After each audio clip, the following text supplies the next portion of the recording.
नमस्कार. आज आपण एका अशा क्रांतीबद्दल बोलणार आहोत जी आपल्यापैकी अनेकांनी रोज अनुभवली आहे, पण त्यामागची व्याप्ती आणि वेग कदाचित आपल्याला माहीत नसेल. हां. ही गोष्ट आहे भारतीय बँकिंगच्या अविश्वसनीय कायापालटाची. विचार करा, फक्त 10-12 वर्षांपूर्वी रांगेत उभं राहून पासबुक भरणारा किंवा NEFTसाठी तासनतास थांबणारा देश हो. आज जगातल्या जवळपास निम्म्या रिअल टाइम डिजिटल पेमेंटचा नेता कसा बनला. ही खरंच एक मोठी झेप आहे आणि गंमत म्हणजे ही क्रांती फक्त शहरांपुरती किंवा फक्त पेमेंटपुरती मर्यादित नाहीये. अच्छा. ती खेडोपाडी पोचली आहे. कर्ज देण्याच्या पद्धती बदलत आहेत आणि देशाच्या आर्थिक समावेशाचा चेहरा मोहराच बदलत आहे. बरोबर. आज आपल्यासमोर the digital Renaissance of Indian banking 2025 हा जो सविस्तर अहवाल आहे तो याच प्रवासातील महत्त्वाचे टप्पे, आकडेवारी आणि भविष्याची दिशा स्पष्ट करतो. बरोबर. तर आज आपण या स्रोतांच्या मदतीने हेच समजून घेणार आहोत की हे नेमकं कसं घडलं. चला मग थेट आकड्यांपासूनच सुरुवात करूया. हो, कारण या अहवालातली आकडेवारीच मुळात थक्क करणारी आहे. काय सांगतात आकडे? यात म्हटलंय की आर्थिक वर्ष 2025 मध्ये भारतात तब्बल 221.9 अब्ज डिजिटल व्यवहार झाले. 222 अब्ज? हा आकडा इतका मोठा आहे की त्याची कल्पना करणंही कठीण आहे. आणि हे आकडे फक्त मोठे नाहीयेत, तर ते भारताच्या पेमेंट सवयींमध्ये झालेल्या एका मानसिक बदलाचं प्रतीक आहेत. मानसिक बदल कसा? 10 वर्षांपूर्वी कोणी विचारही केला नसेल की रस्त्यावरचा चहावाला किंवा भाजीवाला डिजिटल पेमेंट स्वीकारेल. ही फक्त तंत्रज्ञानाची क्रांती नाही, तर एका अर्थाने सामाजिक क्रांती आहे. खरंय. जिथे विश्वासाचं आणि सोयीचं एक नवीन नातं तयार झाले आहे. आणि फक्त व्यवहारच नाही, तर एकूण बँकिंग क्षेत्राचा आकारही प्रचंड वाढलाय. तो किती? ऑक्टोबर 2025 पर्यंत बँकेचं कर्ज 198 लाख कोटी रुपयांच्या पुढे गेलंय, तर ठेवी त्या 246 लाख कोटी रुपयांपर्यंत पोहोचले आहेत. थांबा, म्हणजे तुम्ही मगाशी म्हणालात की जगातले निम्मे रिअल टाइम व्यवहार एकट्या भारतात होतात, हे खरं आहे का? हो. मग अमेरिका आणि चीनसारखे तंत्रज्ञानात पुढारलेले देश कुठे आहेत? हे अविश्वसनीय वाटतंय. हे अविश्वसनीय वाटलं तरी खरं आहे आणि हाच या अहवालातला सर्वात महत्त्वाचा मुद्दा आहे. फक्त ऑक्टोबर 2025 या एका महिन्यात UPIद्वारे 20.7 अब्ज व्यवहार झाले. 20 अब्ज एका महिन्यात? हो, आणि त्यांचं मूल्य होतं 27.28 लाख कोटी रुपये. पण याहूनही मोठी गोष्ट म्हणजे जगात होणाऱ्या एकूण रिअल टाइम पेमेंट्सपैकी जवळपास 50% वाटा एकट्या भारताचा आहे. 50%? याचं मुख्य कारण म्हणजे भारताने इंडिया स्टॅक सारखी जी सार्वजनिक डिजिटल पायाभूत सुविधा उभी केली ती जगात कुठेच नाही. अच्छा. UPI हे कोणा एका कंपनीचं उत्पादन नाही, तर ते एक सार्वजनिक व्यासपीठ आहे. त्यामुळे काय होतं? त्यामुळे ते स्वस्त, सर्वांसाठी खुलं आणि अत्यंत वेगवान आहे. अमेरिका आणि युरोपमध्ये खासगी कंपन्यांच्या मालकीच्या व्यवस्था आहेत, ज्या महागड्या आहेत आणि एकमेकांशी जोडलेल्या नाहीत. अच्छा, म्हणजे हे यश कोणत्याही एका कंपनीचं नसून एका सार्वजनिक पायाभूत सुविधेचं आहे, म्हणूनच ते इतक्या मोठ्या प्रमाणावर पसरू शकलं. अगदी बरोबर. पण हे फक्त पैसे पाठवण्यापुरतं आहे की याचा विस्तार इतर सेवांमध्येही होतोय? कारण अहवालात डिजिटल कर्जाबद्दलही उल्लेख आहे. अगदी बरोबर. आणि इथेच ही गोष्ट आणखी रंजक बनते. पैसे पाठवण्याची समस्या सुटल्यावर पुढचा टप्पा होता कर्ज मिळवणं सोपं करण्याचा. या अहवालानुसार 2030 पर्यंत भारतातली डिजिटल कर्ज बाजारपेठ तब्बल $720 अब्ज पर्यंत पोहोचण्याची शक्यता आहे. $720 अब्ज? हो. पूर्वी कर्ज मिळवणं ही एक किचकट आणि वेळखाऊ प्रक्रिया होती. भरपूर कागदपत्र, बँकांच्या फेऱ्या, आणि तरीही कर्ज मिळेल याची खात्री नसायची. हो, आणि लहान व्यावसायिकांसाठी किंवा ज्यांच्याकडे नियमित उत्पन्नाचा पुरावा नाही त्यांच्यासाठी तर ते जवळपास अशक्यच होतं. आता त्यात काय बदललंय? आता 2 मोठे बदल झालेत. पहिलं म्हणजे AI आधारित क्रेडिट तपासणी. म्हणजे आता बँका फक्त तुमचं उत्पन्न किंवा सिबिल स्कोअर पाहत नाहीत, तर तुमच्या खर्चाच्या सवयी, बिलं भरण्याची नियमितता, डिजिटल व्यवहारांचा इतिहास यांसारख्या अनेक गोष्टींचं विश्लेषण करून तुमची पत ठरवतात. अच्छा, म्हणजे पारंपरिक कागदपत्र नसली तरी चालतील? हो, त्यामुळे ज्यांच्याकडे पारंपरिक कागदपत्र नाही आहेत त्यांनाही कर्ज मिळण्याची शक्यता वाढली आहे. आणि दुसरा बदल म्हणजे युनिफाईड लेंडिंग इंटरफेस, म्हणजेच ULI. ULIला तुम्ही कर्जासाठीचा UPI समजू शकता. वा, म्हणजे जसं UPIने पैसे पाठवणं सोपं केलं? अगदी तसंच. ULIमुळे एकाच ठिकाणी अर्ज करून अनेक बँकांकडून किंवा वित्तीय संस्थांकडून कर्जाची ऑफर मिळवणं शक्य होईल. म्हणजे ग्राहकाला सर्वोत्तम व्याजदर आणि अटी निवडण्याची ताकद मिळेल. आणि बँकांमध्ये स्पर्धा वाढेल. बरोबर, ज्याचा थेट फायदा ग्राहकालाच होईल. ही कर्ज वितरणाची संपूर्ण पद्धतच बदलून टाकेल.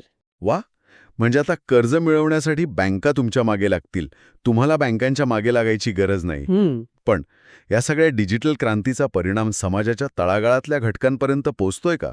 पोचतोय. म्हणजे आर्थिक समावेशाच्या बाबतीत काय चित्र आहे? या बदलाचा सर्वात सकारात्मक आणि महत्वाचा पैलू आहे असं मी म्हणेन. जनधन योजनेनं यात खूप मोठी भूमिका बजावली आहे. हो. या योजनेअंतर्गत आतापर्यंत 56.9 कोटी नवीन बँक खाती उघडण्यात आली आहेत. 56 कोटी? हो. याचा अर्थ जे कोट्यवधी लोक बँकिंग व्यवस्थेपासून पूर्णपणे बाहेर होते ते आता या प्रवाहाचा भाग बनले आहेत. 56.9 कोटी ही संख्या तर अनेक देशांच्या लोकसंख्येपेक्षा जास्त आहे. पण एक प्रश्न मनात येतो. विचारा. अनेकदा असं म्हटलं जातं की यातील बरीच खाती फक्त उघडली जातात पण वापरली जात नाहीत. यावर अहवालात काही प्रकाश टाकलाय का? तुमचा प्रश्न अगदी योग्य आहे आणि याचं उत्तर आकड्यांमध्येच आहे. अच्छा. या जनधन खात्यांमध्ये तब्बल 2.7 लाख कोटी रुपयांच्या ठेवी जमा झाल्या आहेत. 2.7 लाख कोटी? हो. ही रक्कम स्पष्टपणे दाखवते की ही खाती फक्त निष्क्रिय नाहीत, तर लोक त्यांचा सक्रियपणे वापर करत आहेत. सरकारी योजनांचे पैसे थेट या खात्यांमध्ये जमा होत आहेत, ज्यामुळे मधल्या दलालांची साखळीच तुटली आहे. आणि याचा ग्रामीण भागावर काय परिणाम झाला? कारण तिथेच खऱ्या अर्थाने आर्थिक समावेशाची गरज होती, पण तिथे अजूनही कनेक्टिव्हिटी आणि डिजिटल साक्षरतेचा प्रश्न आहेच. नाही, हा बदल फक्त कागदावरचा नाहीये. आज ग्रामीण भारतात मोबाईल वापरणाऱ्यांची संख्या 59% जास्त झाली आहे. अरे वा. आणि इंटरनेट स्वस्त झाल्यामुळे मोबाईल बँकिंग हेच ग्रामीण भागातील लोकांसाठी बँकिंगचं मुख्य माध्यम बनत आहे. आपण एक उदाहरण घेऊया. विचार करा, एका शेतकऱ्याला पूर्वी किसान क्रेडिट कार्डवरून कर्ज घेण्यासाठी तलाठी, बँक मॅनेजर यांच्याकडे किती फेऱ्या माराव्या लागत होत्या. हो, खरंय. आता डिजिटल किसान क्रेडिट कार्डमुळे तो घर बसल्या कर्जासाठी अर्ज करू शकतो आणि पैसे थेट त्याच्या खात्यात जमा होतात. म्हणजे त्याचा वेळ, पैसा आणि कष्ट तिन्ही वाचतात. नक्कीच.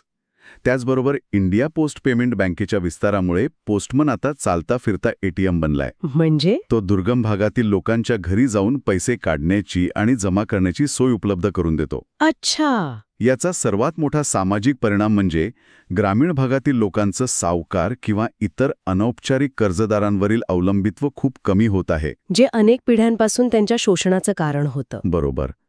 तर या सेवा देशाच्या कानाकोपऱ्यात पोहोचवण्यामागे एक मोठी व्यवस्था आहे. यात फक्त सरकारी बँकाच आहेत की खासगी बँकांचीही काही भूमिका आहे? कारण आपल्या मनात बँकिंग म्हटलं की अजूनही स्टेट बँक. हो, स्टेट बँक किंवा इतर सरकारी बँकांचीच प्रतिमा उभी राहते. या रचनेबद्दल काय सांगितलं अहवालात?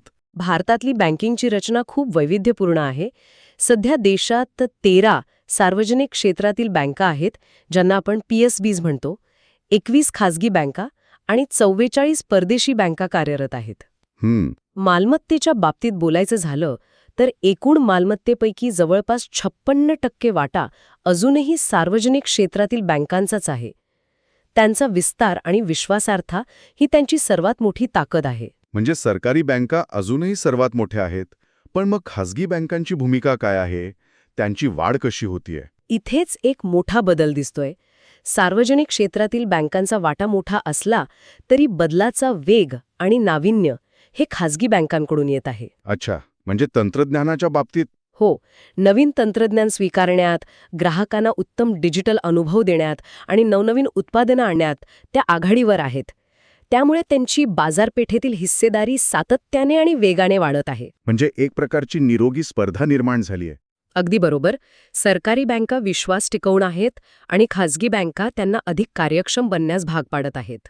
आणि ह्या सगळ्या व्यवस्थेचा जो मूळ आधार आहे, म्हणजे कर्ज आणि ठेवी, त्यांच्या वाढीबद्दल काय चित्र आहे? ही वाढ कुठून येतेय? बँकेच्या कर्जात साधारण 4.5% चक्रवाढ वार्षिक वाढ झालेली दिसतेय. ही वाढ प्रामुख्याने 3 क्षेत्रांमुळे झाली आहे. रिटेल कर्ज म्हणजे वैयक्तिक वाहन कर्ज वगैरे, हो, गृहनिर्माण कर्ज आणि MSME म्हणजेच लहान आणि मध्यम उद्योगांना दिलेलं कर्ज. विशेषतः गृहकर्जाचं प्रमाण खूप वाढलं आहे. किती? गेल्या 1 दशकात गृहकर्ज तिपटीने वाढलं आहे. हे केवळ आकडे नाहीत, तर ते वाढत्या मध्यम वर्गाच्या आकांक्षांचं प्रतिबिंब आहे. खरंय. आणि लोकांच्या ठेवींचं काय? कर्ज देण्यासाठी बँकांकडे पैसा तर यायला हवा ना? हो, ठेवींमध्येही जवळपास 10% वार्षिक वाढ झाली आहे, जी कर्जाच्या वाढीपेक्षा जास्त आहे. अच्छा. यामागे 2 मुख्य कारणं आहेत. एक म्हणजे भारतीयांची बचत करण्याची नैसर्गिक सवय आणि दुसरं म्हणजे परदेशात राहणाऱ्या भारतीयांकडून म्हणजे NRI कडून मोठ्या प्रमाणात देशात येणारा पैसा. यामुळे बँकांकडे तरलता राहते? हो, आणि आर्थिक चक्र सुरळीत चालू राहतं. हे सगळं ऐकल्यावर एक गोष्ट स्पष्ट होते की हा बदल आपोआप झालेला नाहीये. यामागे नक्कीच सरकार आणि रिझर्व्ह बँकेची मोठी भूमिका असणार. तुमचा मुद्दा अगदी बरोबर आहे. या क्रांतीमागे एक भक्कम धोरणात्मक चौकट आहे. जसं की रिझर्व्ह बँकेनी रेपो दरात केलेले बदल, ज्यामुळे कर्जाचे दर नियंत्रणात राहतात, हा एक महत्त्वाचा भाग आहे. पण त्यापलीकडे जाऊन KYC प्रक्रिया सोपी केल्यामुळे नवीन खातं उघडणं प्रचंड सोपं झालं. हो, ते तर आहे. पूर्वी जे काम आठवडाभर चालायचं ते आता काही मिनिटात होतं. आणि डिजिटल बँकिंगला थेट प्रोत्साहन देण्यासाठी काही पावलं उचलली गेली आहेत का? हो, सरकारने देशभरात 75 डिजिटल बँकिंग युनिट्स सुरू केली आहेत. DBUs. हो, ही युनिट्स म्हणजे पारंपरिक शाखा नाहीत किंवा फक्त ATM सेंटरही नाहीत. ही अशी ठिकाणं आहेत जिथे तुम्ही खातं उघडण्यापासून ते कर्ज घेण्यापर्यंत सर्व सेवा स्वतः डिजिटल पद्धतीने करू शकता. याशिवाय ओपन बँकिंग सारख्या संकल्पनांना प्रोत्साहन दिलं जात आहे. एक मिनिट. ओपन बँकिंग ही संकल्पना थोडी नवीन वाटतेय. म्हणजे माझी बँक माझा डेटा इतर कंपन्यांना देणार का? हे थोडं भीतीदायक वाटतंय. हा खूप महत्वाचा प्रश्न आहे. यात माझ्या गोपनीयतेचा प्रश्न निर्माण होत नाही का? नाही. ओपन बँकिंग म्हणजे तुमची बँक तुमचा डेटा तुमच्या परवानगीशिवाय कोणालाही देणार नाही. उलट ती तुम्हाला तुमच्या डेटाचे मालक बनवते. अच्छा. म्हणजे कसं? समजा तुम्हाला कर्ज हवंय. ओपन बँकिंगमुळे तुम्ही तुमच्या बँकेला तुमचा आर्थिक डेटा सुरक्षितपणे एका अशा ॲपसोबत शेअर करण्याची परवानगी देऊ शकता, जे तुम्हाला एकाच वेळी 10 वेगवेगळ्या बँकांकडून कर्जाची ऑफर दाखवेल. अरे वा. यामुळे तुम्हाला सर्वोत्तम पर्याय निवडता येतो. सोप्या भाषेत हा डेटा शेअरिंगचा एक सुरक्षित आणि तुमच्या नियंत्रणात असलेला मार्ग आहे. अच्छा. म्हणजे यात अंतिम नियंत्रण माझ्याच हातात राहणार आहे. हे सगळं ऐकून भविष्याबद्दल उत्सुकता वाढतेय.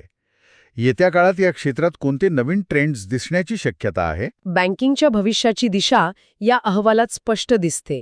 पहिलं आणि सर्वात महत्त्वाचं म्हणजे AI आणि ऑटोमेशनचा वाढता वापर. म्हणजे चॅटबॉट्स वगैरे? चॅटबॉट्सपासून ते कर्ज मंजुरी आणि फसवणूक ओळखण्यापर्यंत सर्वत्र AI वापरलं जाईल. दुसरं म्हणजे ग्रीन फायनान्सिंग.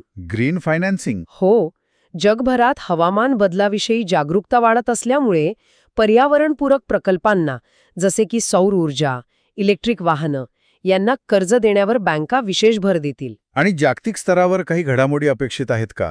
UPIच्या यशानंतर पुढे काय? नक्कीच. UPIचं यश पाहता आता क्रॉस बॉर्डर UPIवर वेगाने काम सुरू आहे.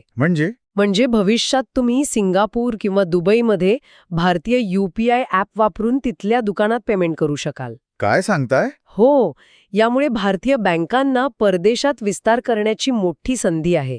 याशिवाय MSMEसाठी एक संपूर्ण इकोसिस्टम तयार करण्यावर बँका लक्ष केंद्रित करत आहेत. आणि तुम्ही विलिनीकरणाबद्दल काहीतरी म्हणत होतात. हो, HDFC बँकेच्या विलिनीकरणासारख्या मोठ्या घटनांवरून हेही संकेत मिळतायत की भविष्यात बँकिंग क्षेत्रात आणखी एकत्रीकरण होऊन काही मोठी आणि अधिक शक्तिशाली बँका तयार होऊ शकतात. तर या सगळ्या चर्चेतून एक गोष्ट स्पष्ट होते.